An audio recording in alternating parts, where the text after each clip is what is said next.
Voilà, donc on va passer la parole à Christian Boissier, qui va, donc là, on va vous présenter des outils qui ont été développés spécifiquement pour la R2C. Donc c'est très axé sur les outils numériques qu'on est en train de mettre en place. Je remercie beaucoup Christian qui s'occupe de tout ça avec une partie des ingénieurs et des développeurs de l'UNES. Et donc, Christian, je commence plus spécifiquement par le studio, puis le player après. Ça te va, Christian? Tout à fait, pas de problème. Alors, je vais sur... oui, alors j'y suis tout de suite. Donc, je vais lancer ce qu'on a appelé genre ce que tu as appelé, Christian, ce qu'on a appelé ensemble le studio. Et vous allez voir que c'est un outil assez innovant autour de la dosimbologie. Alors, je dois partager mon écran. Normalement, j'ai testé. Je partage tout mon écran et je lance la présentation.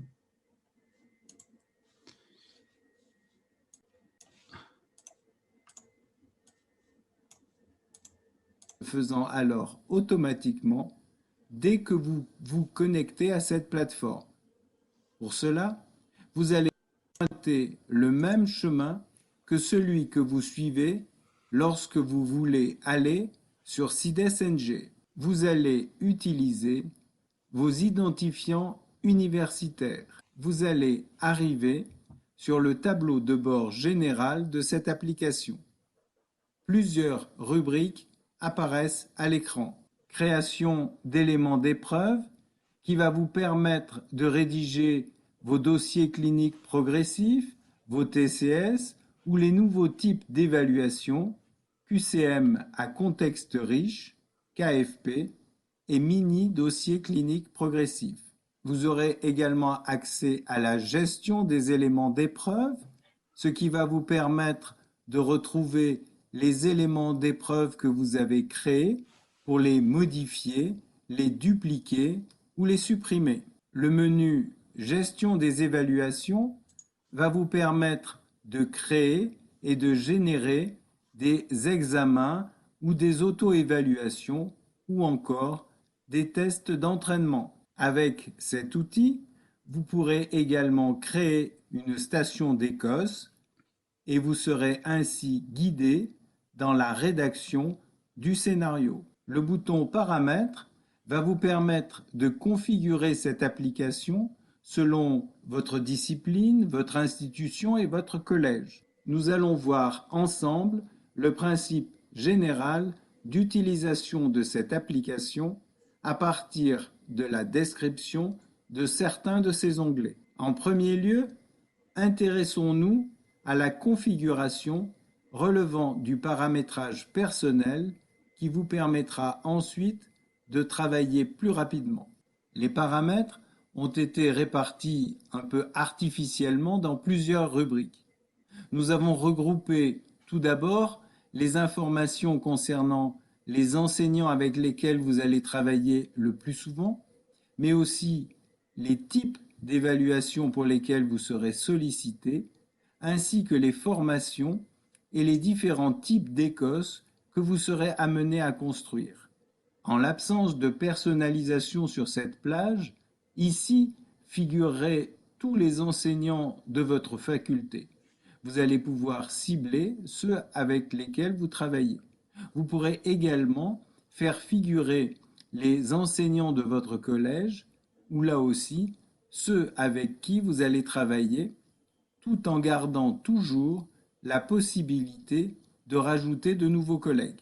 En fonction de votre rôle au sein de votre faculté, vous êtes amené à intervenir dans différents types d'évaluations, épreuves locales ou régionales par exemple. Chacun de nous intervient en outre dans la formation et l'évaluation de différentes promotions. Nous allons ici les préciser pour pouvoir plus rapidement les sélectionner par ailleurs. De même, les stations d'Écosse que vous allez construire vont vous permettre soit de contribuer à former vos étudiants, soit à les évaluer, et parfois une même station d'Écosse pourra être utilisée dans ces deux types de circonstances. Vous avez en outre toujours la possibilité de créer un type d'Écosse supplémentaire répondant à un objectif plus spécifique. Libre à vous de le créer et de l'utiliser alors dans cette classification. La rubrique des paramètres institutionnels correspond à l'entité spécialité collège. À vous de limiter la liste complète des spécialités et collèges à celles avec lesquelles vous allez le plus souvent construire des évaluations. Vous gardez bien entendu toujours la possibilité d'utiliser la liste complète de l'intégralité des spécialités et collèges. Pour ajouter un autre collège, par exemple, rien de plus facile. Il vous suffit de cliquer sur Ajouter, puis d'inscrire le nom du collège avec lequel vous allez travailler, puis de cliquer sur l'icône Enregistrement pour que ce nouveau collège apparaisse. Toutes les listes de paramétrage sont construites sur ce même principe, en sachant qu'au départ, la configuration par défaut peut comporter une liste nationale dans laquelle vous aurez l'exhaustivité des informations ou une shortlist spécifique, celle éditée par exemple par votre collège. D'une manière un peu artificielle mais pratique, nous avons regroupé plusieurs entités qui sont préférentiellement en lien avec des connaissances, comme les items du référentiel ou les connaissances transversales, ou qui sont préférentiellement en lien avec les compétences. En cliquant sur l'onglet correspondant, vous pouvez décliner la liste des entités dont vous voulez prendre connaissance ou que vous voulez modifier. Les paramètres ECOS vont décliner d'une part la liste des examens complémentaires auxquels vous allez faire appel ou des accessoires dont vous aurez régulièrement besoin. Là encore, aucune liste n'est figée. Toutes demeurent toujours modifiables. Le dernier onglet de paramètres concerne la personnalisation des échelles. Par exemple, l'échelle de Likert, qui dans nos TCS va de -2 à +2, peut être explicitée de manière différente lorsqu'elle s'adresse à des investigations ou à de la thérapeutique. C'est dans cet onglet que vous allez pouvoir décliner les différentes expressions de cette échelle, soit en le faisant vous-même, soit en appliquant une échelle établie de manière nationale ou établie par votre collège. L'application Studio ayant été configurée, c'est-à-dire adaptée à votre activité, nous allons maintenant voir comment vous allez pouvoir vous en servir pour réaliser soit des éléments d'épreuve, soit une station d'Écosse. Nous allons commencer par la création d'éléments d'épreuve. Dans les deux cas, création d'éléments d'épreuve ou création d'une station d'Écosse, vous allez retrouver la même structure comportant trois onglets: Information, Liens et Contenu. Le premier onglet, Information, va vous permettre d'identifier ici l'élément d'épreuve que vous allez créer. Vous allez préciser le nom des co-auteurs, celui du ou des relecteurs, et vous allez identifier le type d'élément d'épreuve que vous allez créer. Ici, nous avons choisi de créer un mini dossier clinique progressif.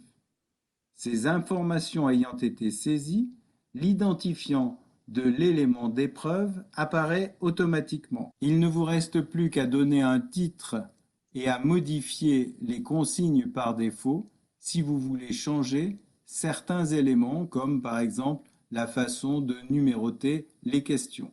L'onglet Liens va faire appel aux informations contenues dans les listes que vous avez configurées dans la rubrique Paramètres, avec comme avantage que le choix effectué dans chacune des listes va automatiquement cibler dans les autres les éléments en lien avec les choix successifs que vous faites. Par exemple, Si je choisis en premier item 225 du nouveau programme, la liste des objectifs sera restreinte aux seuls objectifs de cet item et la liste des situations de départ également limitée aux seules situations de départ en lien avec cet objectif, facilitant ainsi le travail de chacun de nous et permettant en outre un référencement très précis de chaque élément d'épreuve. Une fois ces éléments et liens précisés, en cliquant sur Contenu, vous allez pouvoir saisir votre élément d'épreuve en commençant par préciser l'énoncé de celui-ci, puis en ajoutant une question. Il ne vous reste plus qu'à saisir l'intitulé de votre question, puis à préciser les différentes propositions, à indiquer pour chaque proposition si celle-ci est juste, fausse, indispensable ou inacceptable, sans oublier d'inscrire le commentaire pédagogique explicitant la bonne réponse ou expliquant l'erreur à ne pas faire afin que chaque question ait en plus de sa fonction d'évaluation une dimension de formation. Nous allons voir maintenant comment retrouver les éléments d'épreuve que vous avez créés pour les modifier par exemple. En cliquant sur la case Gestion des éléments d'épreuve, puis en sélectionnant une des icônes en regard de l'élément d'épreuve que vous avez repéré, vous allez pouvoir soit dupliquer, soit éditer pour le modifier ou le compléter, soit supprimer, soit visualiser ou même imprimer l'élément d'épreuve que vous avez créé.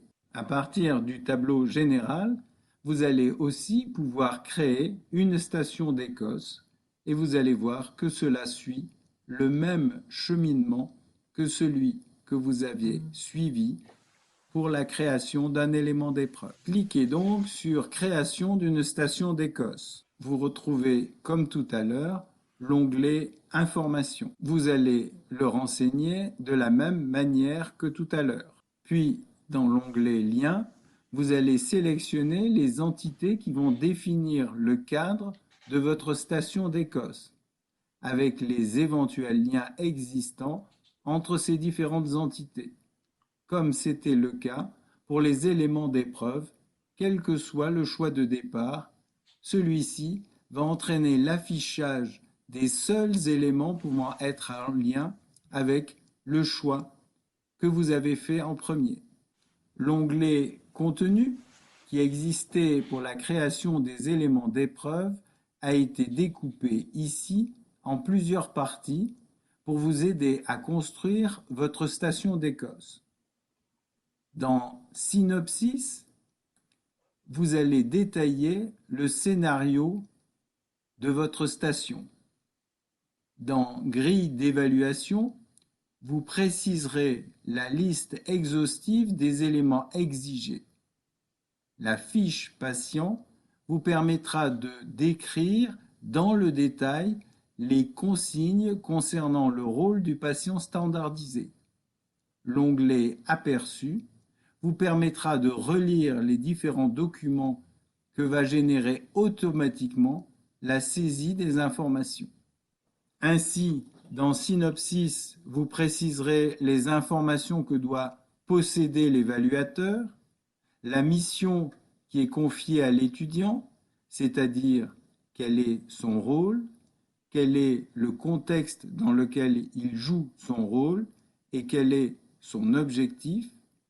Vous préciserez également s'il y a besoin d'examens complémentaires et à quel moment doivent-ils être fournis à l'étudiant ou s'ils doivent être donnés systématiquement. Vous donnerez également la liste du matériel nécessaire pour faire jouer cette station, ainsi que, si nécessaire, des consignes spécifiques à formuler. Voici sur cet écran un exemple rapide de ce que vous pouvez préciser. La fiche patient va décrire le personnage que va jouer le patient standardisé et va préciser son rôle. Le cheminement très précis des informations demandées permet de ne rien oublier. Bien entendu, parfois certaines rubriques pourront être notées non concernées. Ce sera le cas si le patient simulé est un enfant ou un adolescent. La rubrique enfants ou petits-enfants, par exemple, est strictement inutile et ne sera pas à compléter, bien entendu. La grille d'évaluation sera établie à partir des attendus. Elle est entièrement paramétrable pour être adaptée à chaque cas. Le dernier onglet va vous permettre de visualiser les fiches établies automatiquement à partir des informations que vous avez saisies, afin de pouvoir vérifier que tout est bien correct. Chaque fiche est imprimable au format PDF pour pouvoir être utilisée ou transmise pour la mise en place de cette station d'Écosse. La grille d'évaluation sera détaillée et fait partie intégrante de la fiche évaluateur. La fiche intendance va permettre, à partir des accessoires que vous avez mentionnés, de transmettre aux personnes en charge de la préparation de l'évaluation les consignes nécessaires à la configuration des locaux où vont se dérouler ces écosses. Voilà, j'espère que cette courte présentation vous permettra de mieux cerner l'application Studio et, in fine, d'être à même de construire de nombreux éléments d'épreuve et de nombreuses stations d'Écosse. Je vous remercie. Ok, bah, super, hein. Je ne sais pas si j'ai pas pu voir les questions en même temps parce que je partageais mon écran. Je Alors, il y a revoyais. Vas-y, Christian. il y a un certain nombre de questions qui se posent par rapport, d'une part, la place de studio versus la place de CIDES tel qu'on le connaît actuellement. Donc là, je te laisse Oui, répondre sur cette oui, bah, de place-là. toute façon, on a la plateforme CIDES actuelle qui tourne et qui fonctionne, il y a pas de raison, on travaille avec sur les examens, mais dans le cadre de la R2C, il y a un environnement dédié qui est celui-là et qui est encore en cours de développement. Il y a des ajustements et surtout, il y a des échanges qui sont en cours avec d'autres enseignants, avec ceux qui travaillent au sein de la mission R2C. Donc là, Christian, c'est encore genre, prototype, c'est plus qu'un prototype, mais c'est quelque chose qui fonctionne, mais qui doit se mettre en place au même titre que la réforme du deuxième cycle. Voilà. Donc, il n'y a pas d'interférence entre les deux. Là, c'est un ensemble numérique dédié à la R2C. Voilà. Et puis, en plus, on a la possibilité de faire des éléments d'épreuve pour le troisième cycle et avec Studio, on peut le faire. Juste la diapo de départ a été un tout petit peu chuntée. Ce que je disais au départ, c'est que Studio permet de travailler en ligne et hors ligne. Et c'est basé sur le même principe qu'une Dropbox, c'est-à-dire que quand vous travaillez hors ligne, vous avez vos éléments et puis dès que vous allez vous reconnecter à la plateforme, eh bien, la mise à jour va se faire automatiquement. Bon, actuellement, avec le confinement, on est peu dans le TGV, mais quand on a des distances ou du temps à passer dans le TGV et qu'on veut travailler, même si le Wi-Fi du TGV est théoriquement très opérationnel, pouvoir travailler sans connexion est quelquefois agréable. Christian, il y a une question sur le fait de pouvoir remplir les grilles en ligne au moment des écosses. Là, on est juste sur la partie création, mais il y a des objectifs de faire quelque chose qui soit dématérialisé aussi au sein des Euh, stations. Ça, c'est dans le développement futur. Pour l'instant, ça a été conçu pour aider à la conception et aussi avoir une banque qui permette les échanges. Alors, les échanges entre les enseignants et puis aussi qui permettent la réalisation d'Écosse sous la forme de classe inversée, Écosse fait par les étudiants corrigé, enfin sélectionné par les enseignants, joué et débriefé enseignants-étudiants, qui est une façon aussi peut-être un petit peu plus originale de travailler les Écosses. Alors, je vois qu'il y a une question sur la mise à disposition. Donc, en gros, là, à partir d'aujourd'hui, Christian, tu es d'accord, hein, On est, tous on les est sur, enseignants volontaires et intéressés peuvent contacter l'UNES et te contacter et puis tester, utiliser. Donc, il faut coordonner aussi tout ça. On est sur Mais la voilà. version bêta, il y a encore quelques petits ajustements à faire. Il va falloir incrémenter toutes les listes qui permettent la configuration par défaut et puis établir tous les liens qui existent entre les items, les situations de départ et peut-être faire des shortlists par collège. Donc là, je me rapprocherai sûrement de Luc Mouton pour pouvoir avoir quelque chose de cohérent et avoir la synergie avec les collèges. Après, il y a une demande, tous ces produits, genre tout ce qu'on fait là, en particulier cette solution Écosse, elle est ouverte à toutes les composantes de l'UNES, hein. Je vois qu'il y a une question là-dessus. Bien évidemment, c'est pas réservé à la médecine, les Écosses, c'est bien plus large, hein. C'est tout Donc, à fait, oui, oui. bien sûr, vous êtes bienvenus. Donc aujourd'hui, on lance avec Christian, qui est un peu la tête de tout ça, voilà, l'accès à cette version bêta, aux développements qui sont en cours pour être rapidement opérationnels, et ça accompagne la réforme du deuxième cycle, en particulier l'appropriation des Écosses. Vous avez compris qu'il y a encore du paramétrage à faire, mais bon, Luc est au courant, les collèges sont au courant, on est tous au courant qu'il y a encore des liens à établir, mais l'application est prête à recevoir ce paramétrage.